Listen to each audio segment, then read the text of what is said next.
Welcome to Mid-South Outdoor Life, the channel dedicated to an active outdoor lifestyle, bringing you content like blue cat fishing videos, mountain biking and hiking videos, flathead catfishing videos. We'll do some high-performance watercraft reviews, some blue cat fishing tips and tricks videos, gotta do truck and ATV reviews, some bass fishing videos. We'll even do some monster blue cat fishing videos, some motorcycle and dirt bike reviews, some hunting and firearm reviews, and we'll get back to that monster blue cat fishing, because we love blue cat fishing on this channel. The point is, if any or all of these topics interest you, you should look below the screen and click that subscribe button so that you don't miss a thing. Let's get to it.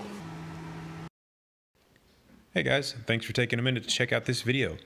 I'm going to do my best to give you some unbiased impressions and opinions on this 2018 Beta 390 RRS.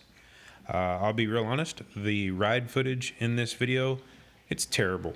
So I'm going to try to make up for that by giving you some really good information, some things that maybe aren't covered in other videos. Let's get right to it. In my opinion, the overall fit and finish factor on Beta motorcycles is just slightly above par. And what I mean by that is, I would definitely rank it above pretty much every Japanese motorcycle I've ever had, certainly in the dirt bike world, but not necessarily higher than a KTM motorcycle.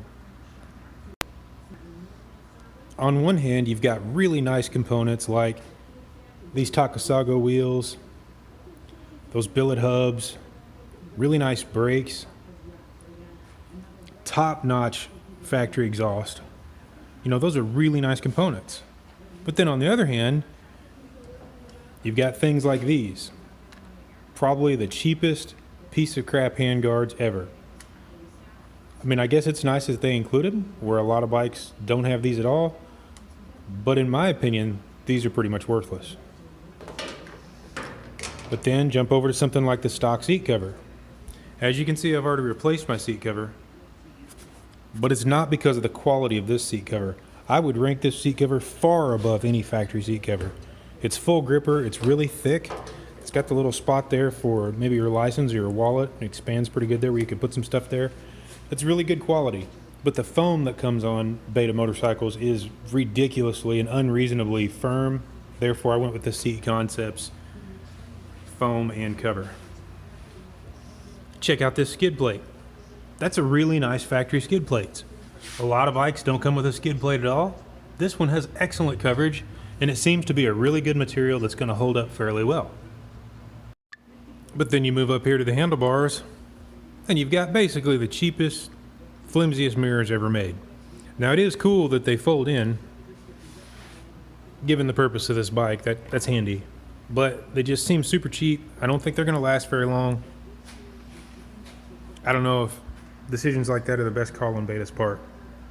Also, little things like this map switch here seem to be a pretty cheap quality, but we'll see how that holds up.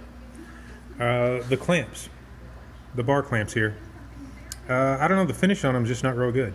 But on the other hand, Beta includes another set for a case like this where maybe you're not going to run the mirrors. Like I'll never run two mirrors on this bike, and sometimes I won't run any. So you've got these optional clamps here that don't have that hole in them. That's pretty nice, pretty forward thinking on Beta's part. See that box of parts? Full of all sorts of optional goodies included with this motorcycle. This is the RRS model, which means it's a street legal model. But Beta knows that not all users are going to use all the street legal options. So all the turn signals, there's a couple sensor wires, an optional style of rear fender that's different than what comes on the bike, a whole bunch of different things that, you know, different ways you can choose to set up the bike if you want to, are all included with the bike, and you can just install what you want. It might seem super minor, but to me it's worth mentioning that the owner's manual that comes with a Beta motorcycle is far superior to the manual that normally comes with other brands' motorcycle. As you can see here, I've got two boxes from Recluse. We got the Radius X clutch kit and the left-hand rear brake kit. Currently, the bike is totally stock. I wanted to leave it that way for this first ride review video, but very soon I'm going to put both those parts on and I'll do a follow-up video. So if you haven't yet subscribed to my channel, look below your screen, hit that subscribe button. There's also a bell there. If you click that bell, you'll get notifications about my latest uploads.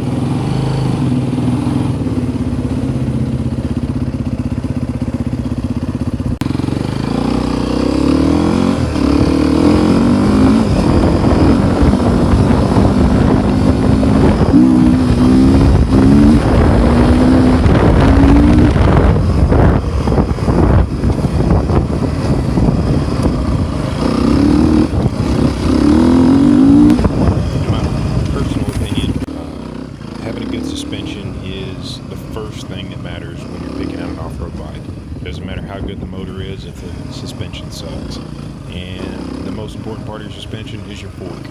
Having a good fork will make up for a lackluster shock. Case in point, I had a 2016 KTM. The fork was junk. It bottomed everywhere, and it was harsh everywhere. My last Honda 450 RX certainly didn't bottom, but it beat me up all day long, and it wasn't very pleasant to ride. Beta has nailed it in the last couple of year models. The suspension on this is dialed. I'm not bottoming anywhere, but it feels really, really plush, man. It is a sweet, smooth fork and shock. No complaints in suspension, in my opinion. So full disclosure time, even though I titled the video the first ride review for the 390, truth of the matter is I had about 20 minutes on the bike before I did any real filming. That being said though, 20 minutes isn't a lot, and I just got done doing some of the first real riding on the bike, and the bike is absolutely awesome. I love this bike. Now you may notice I've changed the tires on it. I was planning on doing that before I ever rode it the first time, but I did ride the stock tires, and they got their pros and cons, but I wanted to try these Shinkos out. That's the 546 Fatty on the front and the 505 Cheater on the back. Guys, I've never been fast. I've been riding all my life, but I'm not great. I'm not fast. I'm too conservative. But I do know bikes. I know the difference between a good fork and a bad fork. Good gearing and bad gearing. I know when a bike has too much power or not enough for me. This bike is awesome. This is not a slow bike by any means, but it's also not scary. That being said, I've been riding it around in the rain mode, getting used to it. It's got the little map switch on there, and I have had it in the easier mode. It's got plenty of power, but it's so much more friendly than, say for example, the CRF 450 that I had last year. It's just too much unusable power for a normal person to ride controllably in an off-road setting like this. I'm either on fire roads, gravel roads, or something like this, or up in the Smokies, you know, going up and down a mountain, and I need smooth, predictable power. The Beta delivers. If you saw my review video of the 300 two-stroke, you know that I liked the handling and a lot of the different things about that bike, but I hate two-stroke power delivery. That unpredictable on and off the pipe hit that you got to be some kind of master at to control consistently. That's not for me. But this bike, the Beta 390, I love it. Why there's not more bikes made like this, I don't know. I do want to clarify that I don't really hate two-strokes. They definitely have their place.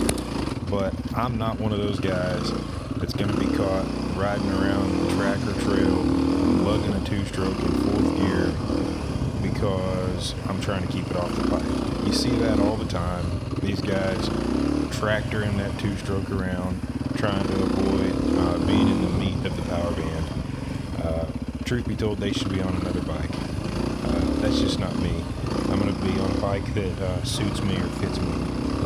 That being said, though, just having a four-stroke certainly doesn't put you in the clear. The majority of the modern racing four-strokes, the way they're mapped, they're set up to either be stopped or going as fast as they can go.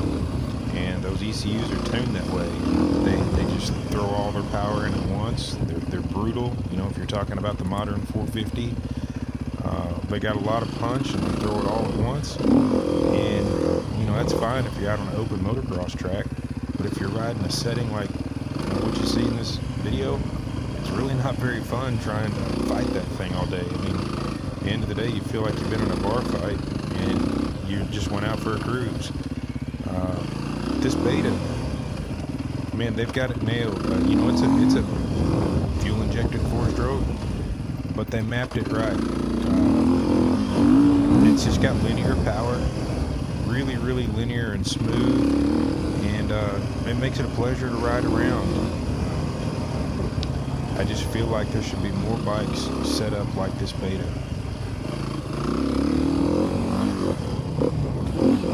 I can't go through this review without mentioning how smooth I find the clutch on this bike. The clutch and the transmission are ridiculously smooth. The shifts are absolutely butter. I read that previous year model betas had a lot of miss-shift problems. I don't have any of that on this bike. However, I do find it difficult to find neutral, like if I'm pulling up to a stoplight, or say at the end of the ride, I pull up and I've got the clutch in and I'm trying to put it in neutral before shutting it off. It's pretty tough to find neutral. Most of the time I just end up shutting it off, putting it in second, and then lightly tapping it down with the engine off, because it's so hard to find neutral. But other than that, the shifts truly are butter, with or without the clutch. They're so smooth without the clutch, I rarely ever use it. A lot of guys may ride like that all the time, but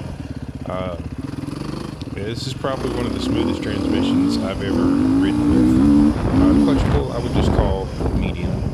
I've felt lighter, and I've definitely had stiffer. That's all going to change though once I install the Recluse Radius X kit, which is coming up pretty soon.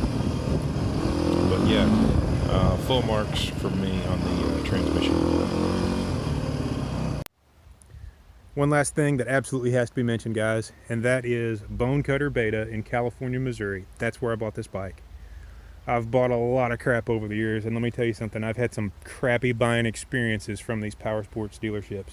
But Bone Cutter Beta is a tiny little family-owned operation in an old Chevrolet dealership with a showroom full of bikes. The whole family rides, the whole family races, and they were so awesome to deal with. I dealt directly with Steve, both before the sale, during the sale, and after the sale. I was on the phone with him today getting a few things for this bike. I did have one little warranty issue with Beta over the Voyager GPS unit on the dash. Beta took care of that, no trouble. Steve made it super easy for me. He really went out of his way to get that corrected immediately. But this is the whole thing, guys. You got to check out, I don't care where you're from in the country. If you're going to buy a Beta, you need to check out Bone Cutter Beta in California, Missouri. It was a great experience, and I suspect it won't be the last. Thanks for tuning into my video, guys. If you like any of the other topics that you saw in the opener to this video, please consider subscribing to my channel and watching my videos.